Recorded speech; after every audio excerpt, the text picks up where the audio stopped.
Hi, so I thought the article was really interesting. It's about self-monitoring and how to use the phenomenon as reactivity to get students to change their behaviors for the better. Um, so self-monitoring is just the idea of the participant recording, observing their own behaviors instead of like the administrator of the intervention or the observation.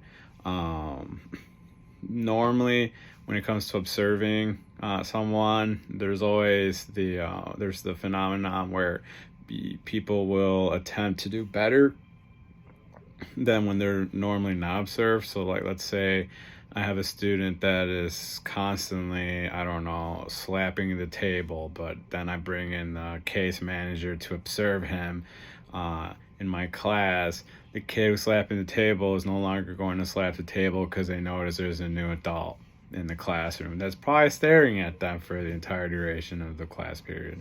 So that's reactivity. Um, and then the last thing that it talked about was the inter-observer agreement, where when you have more than one observer, administrator of intervention, and they're recording data, they will compare the data and then find a rate or the inter-observer agreement score. And if that score is higher than 80%, then we can say reliably that the data is good. But if the score is less than 80%, then it's questionable. Basically, the higher the score, the better the data. um, I feel that teaching self-monitoring and using self-monitoring intervention strategies are extremely useful, uh, especially as an adult. Like a great example is when I used to run often, I would always record how much I ran. I wanted to see my growth. Right? That's a term of self-monitoring.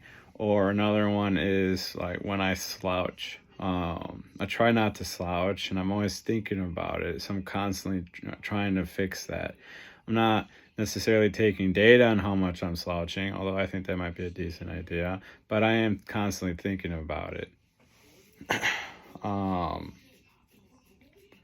So yeah, I think self-monitoring is extremely useful in behavior change. I would definitely recommend it if the student is able to use it.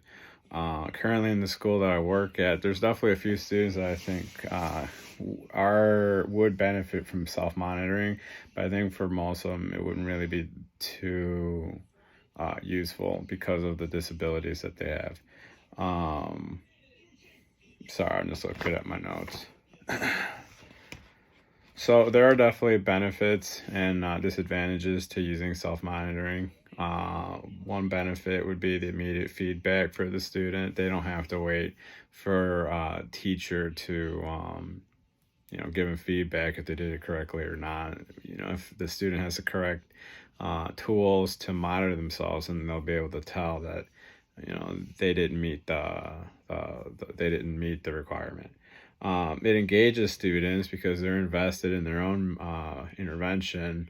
Um, Facilitates communication between the student, the teacher, and then the student and the parent, because the student knows exactly what's going on with the intervention and how it's going. It saves time for the teacher or anyone administering the intervention, because they don't have to observe the student. The student's already collecting the information. They'll just bring that information to the teacher. And it also improves the awareness of the student, so they can, it improves their awareness of whatever the behavior is and what they need to change. Again, it's kind of like the slouching or my posture. I'm always thinking about it, so I'm always more aware of it. I'm sure you probably noticed I'm constantly changing my posture. There are some downsides to self-monitoring. There's not too many, but some of them are pretty serious, such as what if the student's not invested, or what if they're not honest with the self-monitoring? What if they're not consistent with it? What if they were not trained correctly to self-monitor? So they've been self-monitoring incorrectly, essentially collecting inaccurate information. Um, or the agreement, inter-observer agreement is incorrect between the student or any, if there are more than one students, like in the text, where in the text, they had individual students measure their blinking, and then they had trio students measure each other's blinking, and then they compared they compared their data and checked for the observer agreement score. Yeah, I think this was a good article. I felt like I could definitely use this once back in the classroom. Um, and yeah, thanks for watching. Have a good one.